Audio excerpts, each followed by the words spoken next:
4월 7일 서울시장 보궐선거 이제 80일 앞으로 다가왔습니다. 이런 가운데 오세훈 전 서울시장 선거에 도전하겠다 출사표를 오늘 던졌습니다. 내일 열리는 문 대통령의 신년 기자회견 내용에도 관심이 집중되고 있는데요.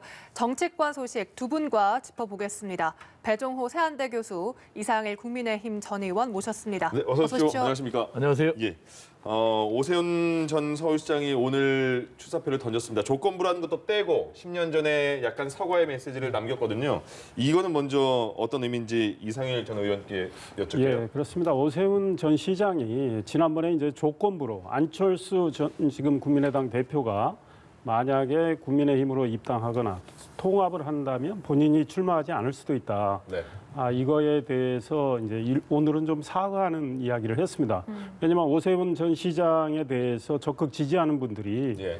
당신이 서울시장에 나오면 좋겠는데 왜 조건부로 그런 이야기를 했느냐, 이제 이런 지적도 받았고, 그래서 본인이 사과를 했지만 그에 대한 또 설명도 있었습니다. 예.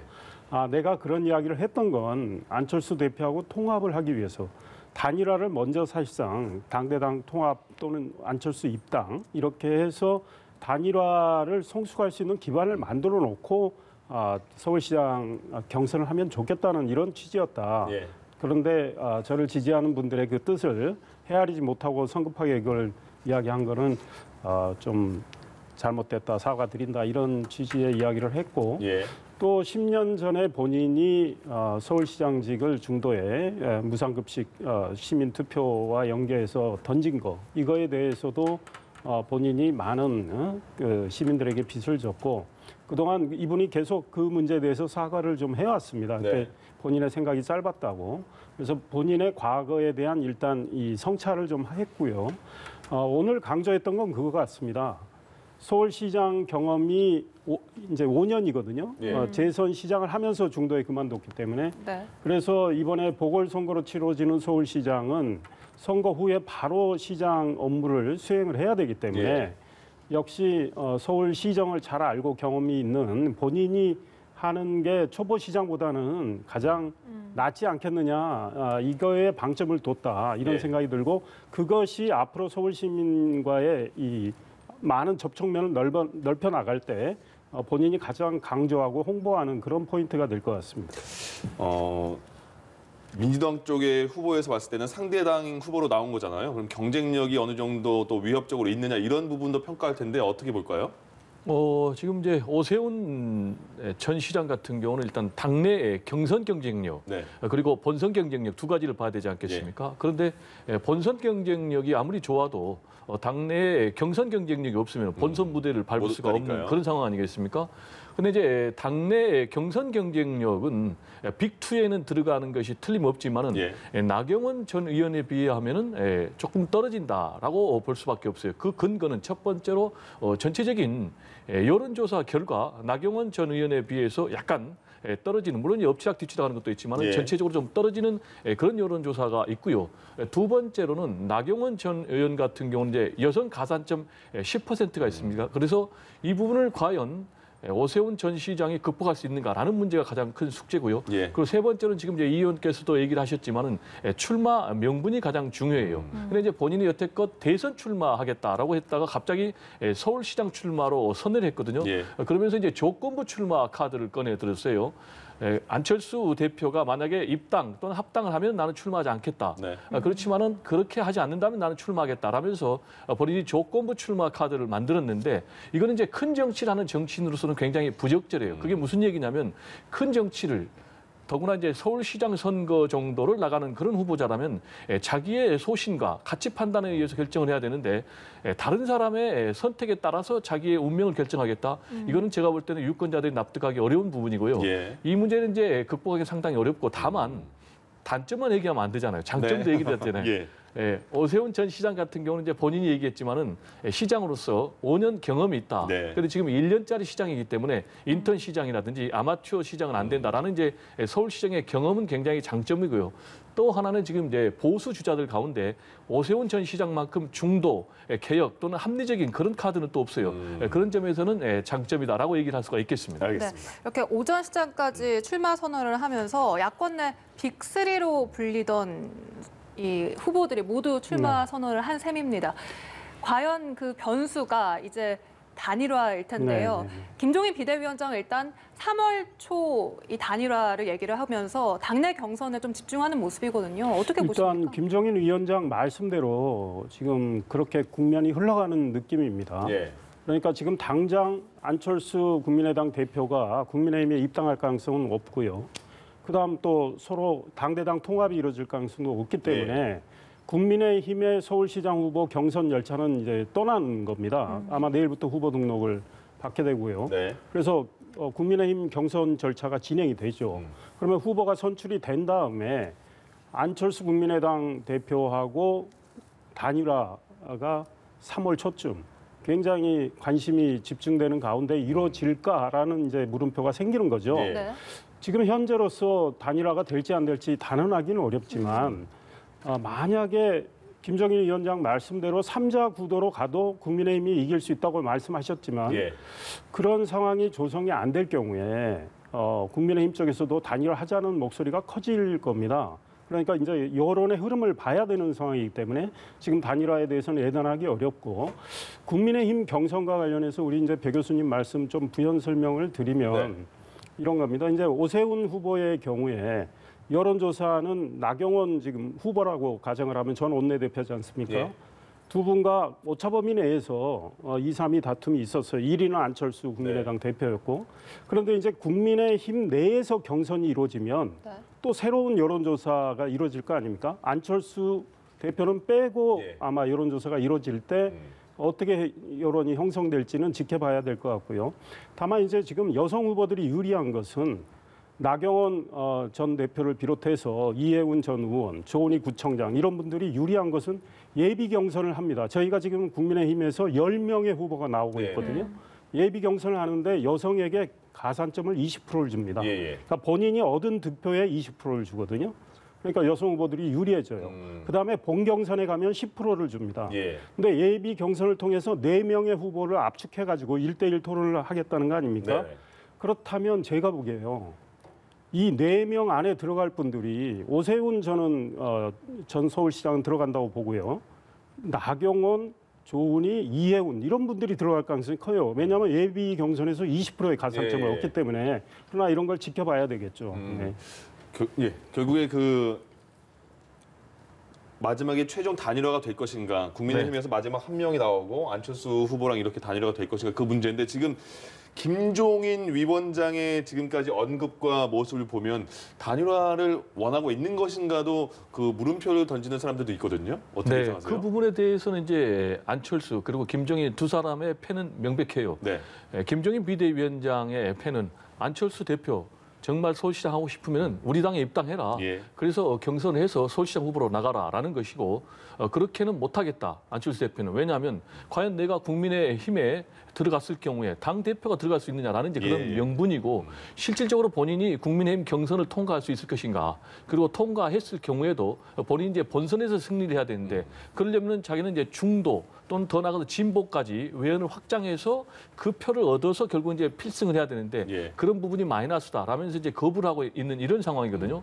그런 상황에서 지금 김종인 비대위원장은 굉장히 압박 전술을 쓰고 있어요. 네. 즉 그거는 무슨 얘기냐면 본인들의 후보를 강력하게 만들어서 결국 이제 안철수 전 대표와 제3지대 후보 단일화를 염두에 두겠다라는 이제 그런 것인데 예. 제가 볼 때는 더 나아가서 정확하게 얘기하면 김종인 비대위원장은 제3지대 후보 단일화 자체를 원하고 있지 않아요. 그게 무슨 얘기냐면 제3지대 후보 단일화를 했을 경우에 만약에 안철수 대표가 이겨버린다. 예. 그러면 국민의힘은 후보 자체를 못 내는 제1야당에 그럼 이제 대선도 볼 수 없는 그런 상황이기 때문에 그걸 절대 원할 수가 없거든요. 그리고 두 번째로는 안철수 대표가 질 경우에 과연 후보 단일화 약속을 성실히 이행하겠는가.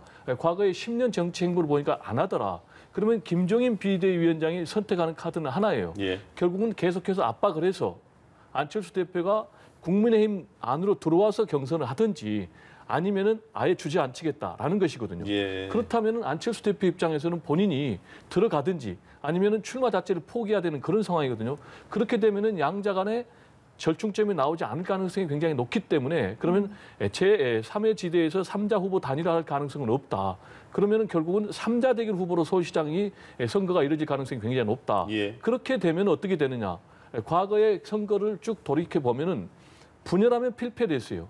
그게 무슨 얘기냐면은 지난번에 1995년도에 조순 서울시장 민주당 후보가 당선될 때도 박찬종, 정원식 네. 두 사람이 나오면서 결국 패배했고, 그리고 대선에서도 문재인 대통령이 범진보의 단일 후보로 나오면서 나머지 보수 후보가 분열하면서 패배했고, 그리고 지난번 서울시장 선거에서도 안철수, 김문수 후보가 나오면서 분열해서 패배했거든요. 그래서 제가 볼 때는 이 제3지대 또는 뭐 합당을 하든지 후보 단일화가 되지 않으면은 상당히 어려운 싸움이 될 것이다, 이렇게 전망을 해봅니다. 예. 네. 이렇게 야권에는 국민의힘의 경우에는 10여 명의 후보가 출마 선언을 했는데 민주당 내에서는 우상호 의원만이 공식적으로 출마 선언을 했습니다. 우상호 의원이 요즘 들어 쓸쓸하고 외롭다 이런 발언을 하기도 했는데 그만큼 당이 누군가를 기다리고 있다, 박영선 장관을 기다리고 있다라고 말을 하면서 이 당내 경선이 늦어지고 있는 것에 대해서 좀 불만을 표시하기도 했거든요. 어떻게 보십니까? 그렇습니다. 이제 우상호 의원 입장에서는 누군가 상대가 있어야지 그 상대하고 서로 경쟁하는 모습을 보이면서 예. 본인이 주목을 받을 수 있는데 지금 본인 혼자 나오는 그런 상황, 그래서 네네. 외톨이 상황, 예. 말씀하신 대로 쓸쓸하고 외로운 그런 상황이거든요.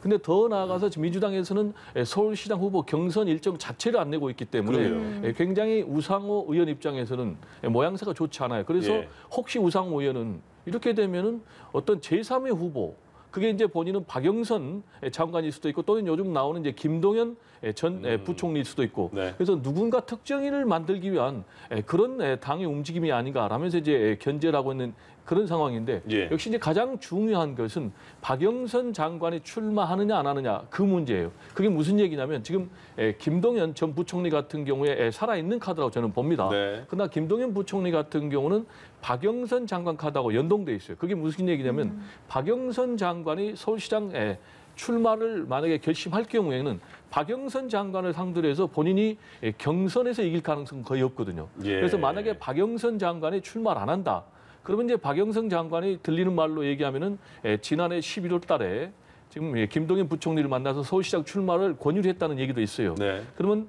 박영선 장관의 지원을 받아서 본인이 우상호 의원과 경선을 하면 이길 가능성이 있다. 그리고 만약에 우상호 의원을 경선을 이길 경우에는 그 여세를 몰아서 본인이 이제 충청 그리고 또 중도에 굉장히 지지가 있거든요. 예. 그래서 본선에서 승리할 수 있다, 이런 생각까지 하고 있거든요. 그래서 결국은 가장 중요한 얘기는 박영선 장관이 출마하느냐 안 하느냐 문제인데, 그 문제는 1월에 있을 개각이 있을 때까지는 결정이 나지 않는다, 이렇게 좀 정리를 하고 싶습니다. 알겠습니다. 지금 야당 쪽에서는, 야권에서는 지금 10명의 후보가 나왔잖아요. 흥행은 네. 진짜 굉장히 관심도 많이 끌고 있고 언론의 주목도도 많이 있습니다. 근데 지금 말씀드린 그 민주당에서는 우상호 후보 한 명만 나왔고 박영선 장관은 곧 나오겠다 이런 얘기는 있습니다만은 발표 안 했고요. 근데 이후에 이제 박영선 장관이 뭐 후보 출마를 한다 이렇게 했을 때는 흥행면이나 아니면 또 경쟁 상대 입장에서는 어떤 파괴력을 예상하십니까? 글쎄, 이제 박영선 장관은 저는 출마할 걸로 봅니다. 네. 그래서 이미 우상호 의원 혼자 외롭게 뛰는 형국이지만 아마 1월 안에 저는 출마 입장을 밝힐 걸로 보고요. 예. 그렇다면 국민의힘에서 이미 예상하는 여당 후보들이 나오는 거거든요. 아, 예. 네, 만약에 여기에 김동연 전 부총리가 소위 모험으로 뛰어든다면 아마 서울 시민을 비롯한 국민의 관심은 여당 경선에 굉장히 쏠릴 거예요. 그러나 제가 보기에는 김동연 전 부총리는 저는 안 나올 걸로 봅니다. 예. 이미 민주당 내에서도 흘러간 소설 같은 이야기라고 그랬잖아요. 그러니까 심지어 박영선 장관이 불출마를 한다고 하더라도 김동연 전 부총리는 저는 안 나올 걸로 봐요. 네. 그분이 박영선 장관의 도움을 받아서 경선에서 지원을 얻어서 우상호 의원하고 경선을 해가지고 이긴다는 확신이 과연 들까, 이런 생각이 드는 거죠. 왜냐하면 당내 뿌리가 없기 때문에. 그래서 결국은 민주당에서는 박영선, 우상호 두 분 대결로 보여요. 예. 하나 궁금한 점은 아직도 결심을 못하고 있는 걸로 알려진 박주민 의원의 출마 여부일지 모르겠습니다. 그러나 그분이 뛰어든다면 3파전이 되는 건데 결국은 박영선, 우상호 두 분 대결로 압축되는 가능성이 커 보여요. 그렇다면 국민의힘 입장에서는 뭐 이미 상대 후보가 두 분 중에 한 명이라면 예. 어떤 분이 나오든 뭐 해볼만하다 이런 생각으로 알고 있고요.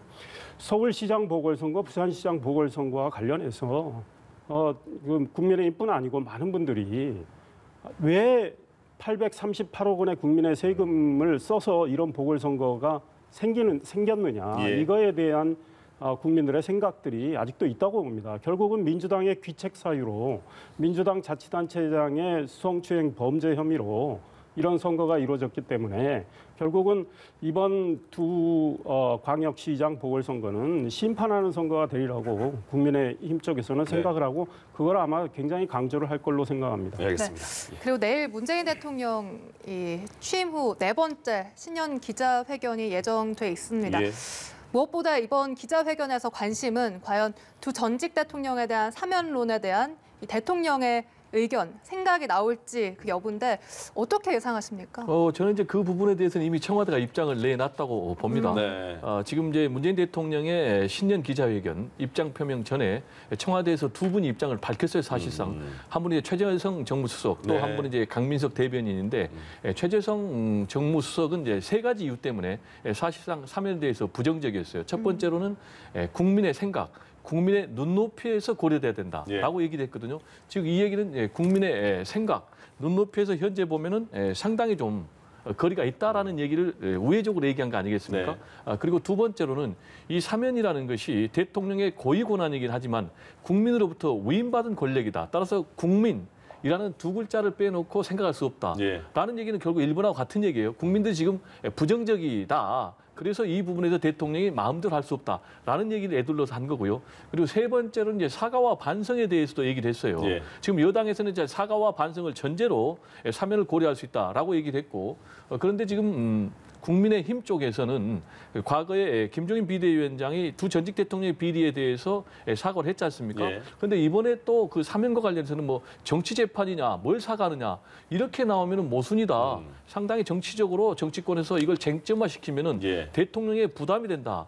라는 얘기는 이렇게 정치권에서 뜻이 일치되지 않으면 못하겠다라는 얘기를 애둘러서 한 거고요. 예. 그리고 이제 대변인 같은 경우는 박근혜 전 대통령이 이제 법정에서 최종적으로 형 22년이 확정되는 그 판결과 관련해서 이것은 이제 국민의 촛불혁명 그리고 국회의 탄핵 그리고 대법원의 국정농단에 대한 사법적인 판결이 다 이루어진 것이다. 네. 그래서 우리 민주주의가 한 단계 성숙한 그런 사건이다라고까지 얘기를 했거든요. 예. 이렇게까지 평가를 했는데 문재인 대통령이 불쑥 사면하겠습니다라는 얘기를 못하죠. 그렇지만은 최대한 찬반으로 명확하게 해석이 되지 않는 범위 내에서 원칙론전을 얘기할 것이다. 그렇지만은 결국은 뉘앙스의 방점은 부정적인 방점이 실릴 것이다. 이렇게 저는 전망을 합니다. 기자가 질문을 할 테니까 당연히 답변은 하겠습니다만은 뭐 이런 답변이겠다 예측하셨는데 그러면 국민의힘 입장에서는 지금 네. 사면에 대해서 조건 없는 사면을 해야 된다는 게 중론입니까? 아니면 뭐 김정인 위원장의 생각도 궁금하고요. 지금 국민의힘이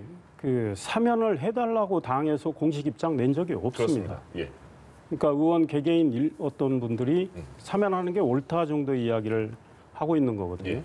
사면은 대통령이 결심하면 되는 거거든요.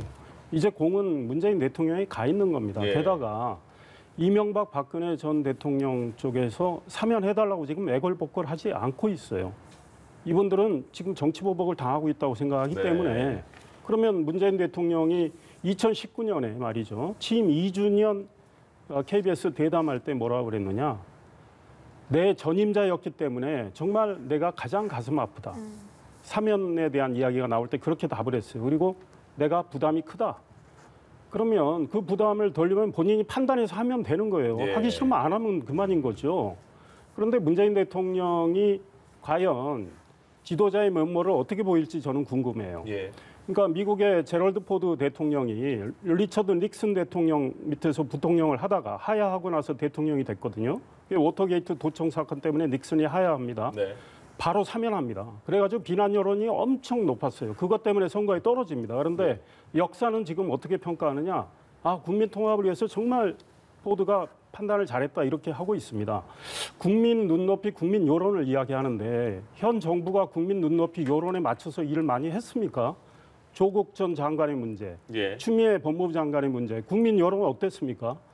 여론 맞춰서 하지 않았어요. 그러니까 사면도 대통령이 결심을 해서 판단해가지고 국민 여론이 다소 부정적이다 하더라도 대통령이 국민께 설명을 하고 설득의 리더십을 발휘하면 되는 거라고 생각합니다. 그런데 그거는 문재인 대통령이 제가 보기에 내일 그렇게 할 것 같지는 예. 않아요. 그래서 결국은 그 애매모호한 말씀으로 할 때 문재인 대통령의 어떤 지도자의 어떤 리더십의 문제는 또 부각될 거라고 보고요. 예. 한 말씀만 더 드리면 문재인 대통령이 2019년에 말이죠. 김수환 추기경 선정 10주년을 맞아서 예.